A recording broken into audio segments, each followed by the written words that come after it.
तो पिछले वीडियो में हम लोगों ने बात की थी फाइनल और कॉन्स्ट कीवर्ड से बने हुए वेरिएबल की। तो दोनों से जो वेरिएबल बनते हैं उसमें जो वैल्यू होती है वो चेंज नहीं होती है, इसीलिए इनको कांस्टेंट कहते हैं। तो दो प्रकार के वेरिएबल थे जो कि कांस्टेंट यानी ना चेंज होने वाले वैल्यू को स्टोर करते थे। तो इनमें एक है फाइनल कीवर्ड से बना हुआ वेरिएबल कांस्टेंट और दूसरा है कॉन्स्ट कीवर्ड से बना हुआ वेरिएबल कांस्टेंट।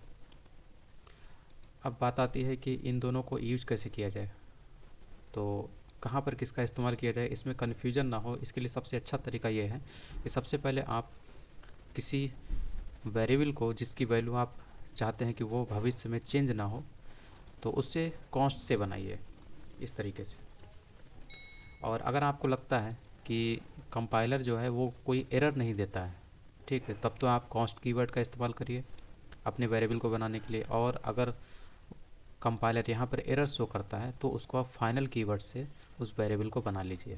जैसे कि हम लोगों ने इस वेरिएबल को बनाया और इसमें ये वैल्यू डाली है और इसे कॉन्स्ट कीवर्ड से बनाया, तो आप देख रहे हैं यहाँ पर एक एरर है जो ये बताती है कि ये हम इस वेरिएबल को इससे नहीं बना सकते। लेकिन जैसे ही इसको हम फाइनल कीवर्ड से बनाते हैं तो देखिए हमारी जो एरर है वो दूर हो जाती है। तो कंपाइल टाइम में जो एरर दिख रही थी वो अब दूर हो गई और इससे हमारा आंसर भी आ जाता है। तो जैसे इसको रन कराएंगे तो आप देखेंगे आपको यहाँ पर डेट और टाइम दिख रहा है आज। इसके नेमिंग में भी आपको थोड़ा सा ध्यान देना पड़ेगा। ये जो नेमिंग का जो स्टैंडर्ड तरीका है, यानी वेरिएबल की नेमिंग की या कांस्टेंट जो नेम्स होते हैं इनके नेमिंग को लेकर थोड़ा सा आपको ध्यान देना है। वो ये है कि आपको ये जो स्टैंडर्ड तरीका है वही यूज करना है, जिसमें आपको लोअर कैमल केस में ये सारे जो वेरिएबल नेम्स होते हैं कांस्टेंट होते हैं इनको लिखना होता है। लोअर कैमल केस का मतलब होता है जो फर्स्ट लेटर होगा वो लोअर में होगा और बाकी उसके आगे के जितने भी वर्ड होंगे वो कैमल केस में होंगे। जैसे कि मान लीजिए हम ये डेट टाइम को डिस्क्राइब करता हुआ एक वेरिएबल नेम देते हैं, इसे लिख देते हैं, पहला लेटर जो है वो लोअर में रहेगा, लिख देते हैं डेट टाइम। यानी कि यहाँ पर दो वर्ड हैं डेट और टाइम, तो इनकी शुरुआत का जो पहला लेटर होता है जैसे डी और टी ये कैपिटल होता है, इसी को बोलते हैं लोअर कैमल केस। ठीक, तो इसको यहाँ भी लिख लेते हैं, नहीं तो आपका एरर शो करेगा क्योंकि प्रिंट जो है आपने ए किया है, ए नाम का कोई वेरिएबल नहीं है। ठीक, अब क्या है इसी वेरिएबल की वैल्यू को आप प्रिंट करा रहे हैं। ठीक, तो इससे आपका आंसर वही आएगा। देखिए टाइम बदलेगा यहाँ पर 11:16 11:17 हो गया। ठीक, तो इस तरीके से होता है ये। तो नेमिंग में आपको यही स्टैंडर्ड तरीका अपनाना है।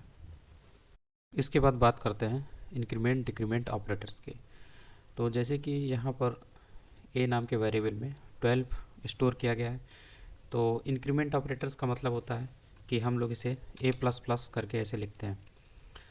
तो इससे क्या होता है कि ए की जो वैल्यू है 12 वो एक इंक्रीमेंट होकर 13 हो जाती है।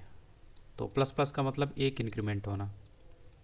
उसी तरीके से जैसे अब इसको रन कराते हैं तो इसका आंसर आपको 13 मिला। उसी तरीके से एक डिक्रीमेंट ऑपरेटर होता है, तो उसमें क्या होता है जो भी ए की वैल्यू होती है वो एक डिक्रीमेंट हो जाती है उसमें, तो वो 11 हो जाएगी, 12 से 11 हो जाती है, जिसको हम लोग प्रिंट कराते हैं तो आपको यहाँ पे दिख रहा है। ठीक, इसी तरीके से कुछ दूसरे तरीके से हम लोग इसको लिख सकते हैं, इंक्रीमेंट डिक्रीमेंट करा सकते हैं।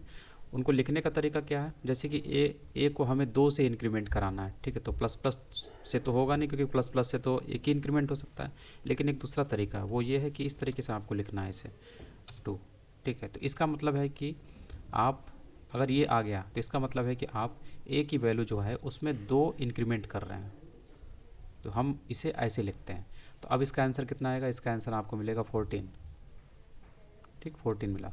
उसी तरीके से मान लीजिए आप ए में 2 डिक्रीमेंट करना चाहते हैं, तो इसको ऐसे लिखते हैं ए माइनस इक्वल्स टू 2। तो ये जो ऑपरेटर है यही आपको ध्यान रखना है, सब्सट्रैक्शन और असाइनमेंट ऑपरेटर दोनों ऐड एक साथ आते हैं। तो ये डिक्रीमेंट बाय 2 ऑपरेटर्स के ज़रिए हम लोग ए की वैल्यू को 2 डिक्रीमेंट कर रहे हैं, तो इसमें आपको आंसर 10 मिलेगा। उसी तरीके से 10 मिला। उसी तरीके से मान लीजिए आप ए की वैल्यू को मल्टीप्लाई करना चाहते हैं। ठीक है, तो यहाँ पर आप मल्टीप्लिकेशन का साइन कर दीजिए, डाल दीजिए। ठीक, तो ए मल्टीप्लाई इक्वल टू 2, तो इसका मतलब है इस पूरी लाइन का मतलब होता है कि ए की वैल्यू को आप 2 से मल्टीप्लाई करने जा रहे हैं। तो ए की वैल्यू कितनी है 12, इसको 2 से मल्टीप्लाई करने जा रहे हैं, ठीक है, इस लाइन का ये मतलब हुआ, तो ए की वैल्यू फाइनली कितनी हो जाती है, 24 हो जाएगी। 12 टू जा 24 होता है, ठीक। तो यहाँ पर आपको 24 मिलता है। तो इस तरीके से आप इन ऑपरेटर्स का इस्तेमाल कर सकते हैं, इंक्रीमेंट डिक्रीमेंट या फिर ये मल्टीप्लिकेशन असाइनमेंट ऑपरेटर और जो दूसरे ऑपरेटर्स हैं, इस तरीके से आप निकाल सकते हैं। इसी तरीके से इसकी जगह पर आप डिवाइड एंड असाइनमेंट ऑपरेटर का भी इस्तेमाल कर सकते हैं। तो यहाँ पर डिवाइड वाला साइन लगा दीजिए, तो ये हो गया। और यहाँ पर एक एरर दिखा रहा है, ये बोल रहा है कि डबल जो डबल है, मतलब इससे जो आपका आउटपुट आएगा वो डबल आएगा, ठीक है। तो double can not be assign to a variable of type INT।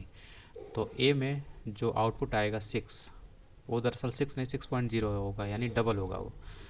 जबकि आपका यहाँ पर कंपाइलर ने सेट कर रखा है कि ए का जो टाइप है वो INT है, इसलिए ये चीज़ जो है एरर दे रही है। तो एक काम करते हैं, यहाँ पर नम ले लेते हैं, तो नम से आपकी ये एरर हट जाएगी। इसलिए हटेगी क्योंकि नम जो होता है उसमें दो सब क्लास होते हैं, INT और डबल, ठीक है। तो INT तो यहाँ से हो गया, और डबल इससे जो मिलेगा ए में जो स्टोर होगा वो डबल हो जाएगा, तो इससे आपकी एरर चली जाएगी। इसके अलावा हम लोग इसको दूसरे तरीके से भी लिख सकते हैं। जैसे अगर इसको लिखना चाहें, इसको हम लोग ऐसे भी लिख सकते हैं, तब भी आपका आउटपुट सेम आएगा। और अगर यहाँ पर मल्टीप्लिकेशन का साइन है तो आप इसको इस टाइप में लिख सकते हैं। तो इस तरीके से आप, ये दूसरा तरीका है लिखने का, तो ऐसे आप लिख सकते हैं। नॉर्मली इसको कैसे लिखा गया था, इसको हम लोग इस टाइप में लिख रहे थे, तो चाहे ऐसे लिखिए चाहे ऐसे लिखिए, दोनों का एक ही मतलब होता है।